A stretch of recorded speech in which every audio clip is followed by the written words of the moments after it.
Hey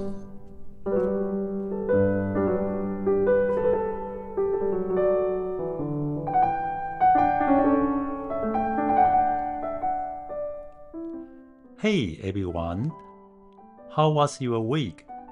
Did you catch that wild thing that happened last week? On February 28, Ukrainian President Zelenskyy and US President Trump had a big blowout at the White House.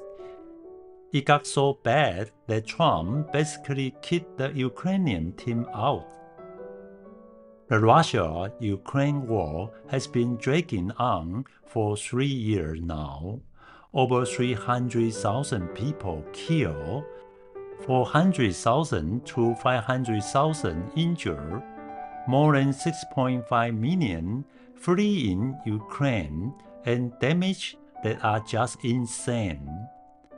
They are calling it one of the worst humanitarian disasters of the 21st century. This meeting was supposed to be a chance to end the war and stop the losses. But right when Trump and Zelenskyy were about to sign a deal, they started arguing like crazy and stormed off. Thankfully, they managed to sign it later. According to the New York Times, when the two sat down for a private talk on the 28th, things started off pretty chill. But once reporters showed up, the vibe totally shifted. What went down? How did it spiral so bad? Have you ever had something like that happen in your life or at work?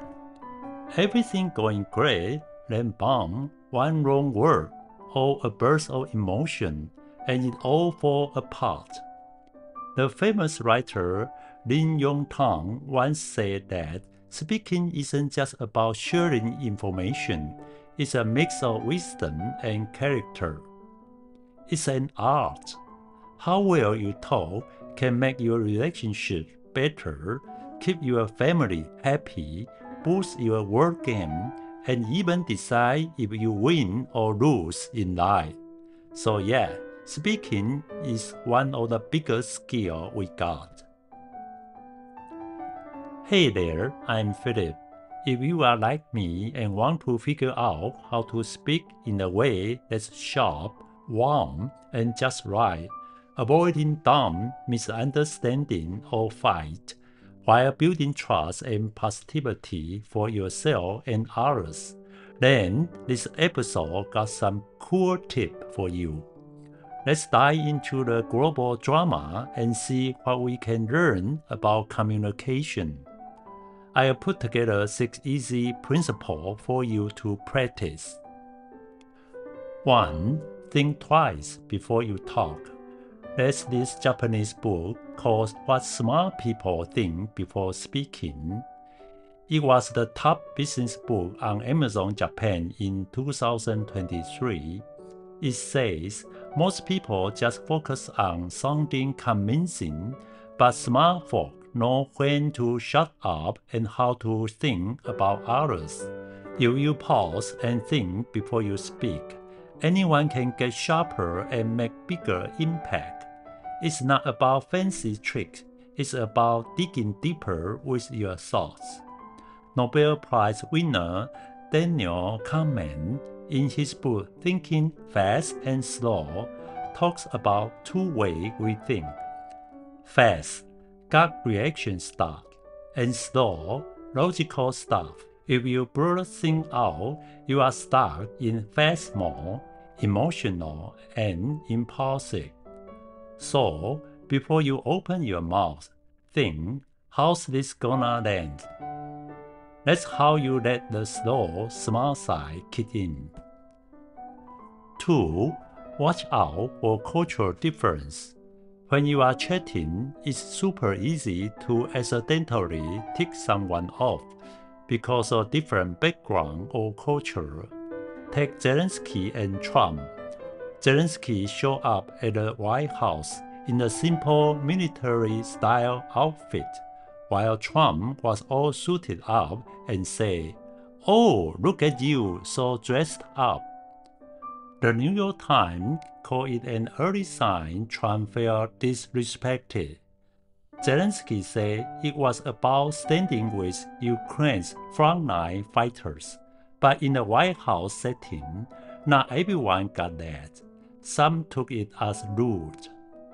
To dodging stuff like that, if you are heading to a big event like a wedding, dress up nice.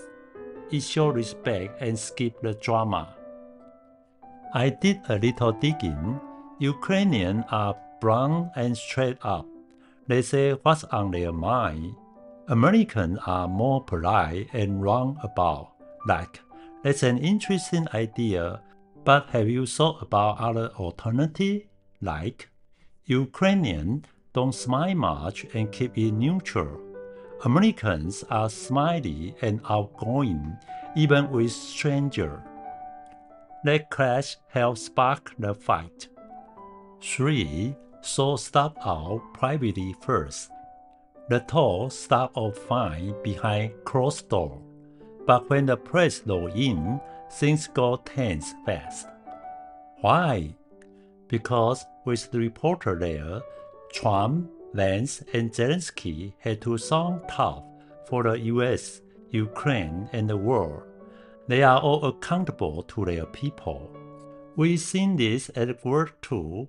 After a few flaws, we learned that big decisions shouldn't start in a meeting. You got to chat with key people beforehand, hear their view and struggle, and get on the same page. Then, when it hit the meeting, it's calm, rational, and you nail the best call. Skip that, and it's just emotional chaos that goes nowhere. 4. Don't call out mistakes in public. During the talk, Trump tried to correct Zelenskyy on the year Russia took Crimea, but Trump got it wrong. Zelenskyy fixed it and reminded everyone Putin's broken ceasefire tons of times. Happens all the time at work or home. Your boss call you out, but they are the one who makes out. Don't argue right there. Facts are facts. And some bosses hate losing face in front of people. Better to pull them aside later and gently say, "Hey, thanks for the heads up earlier. Just wanted to check one little thing." Keeps the peace. 5. Winning an argument can break a bond. The big crash came when Vice President Vance said, "This war needs diplomacy." Zelenskyy shot back, "What kind of diplomacy? Putin threats every ceasefire." Vance got loud. "You think it's respectful to come to Oval Office and attack the government trying to save your country?" Then they went at it for 10 minutes. That Japanese book I mentioned say, in gangster movie, the emotional one died first. Calmed one survives.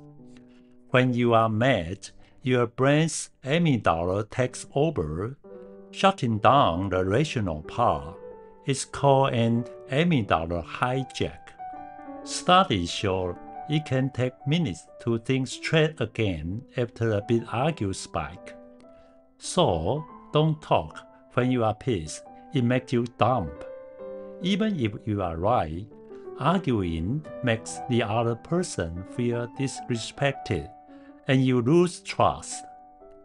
It's less about the issue and more about the feeling of pride. Winning just blows things up worse. 6. Show gratitude to warm hearts.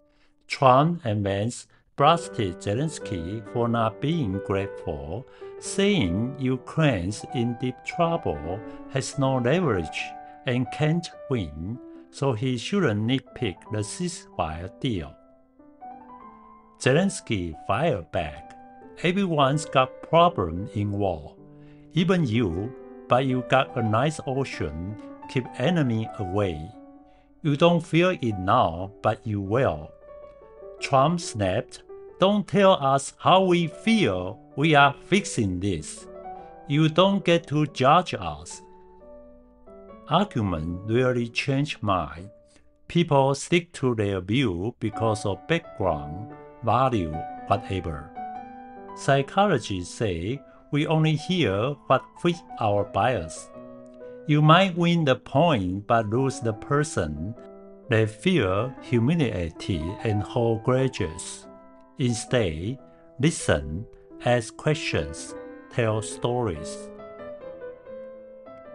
Like, don't say honesty matters. Say, my body got an awesome break because he was honest. Let him deeper. Whoa, we are at the end already. What you think of today? Try and practice these 6 tips. If you like this, hit subscribe and share it with someone who might need it. Starting today, let's watch how we talk, say stuff that lifts people up, keep it real, and spread good vibe. Take care and see you next time.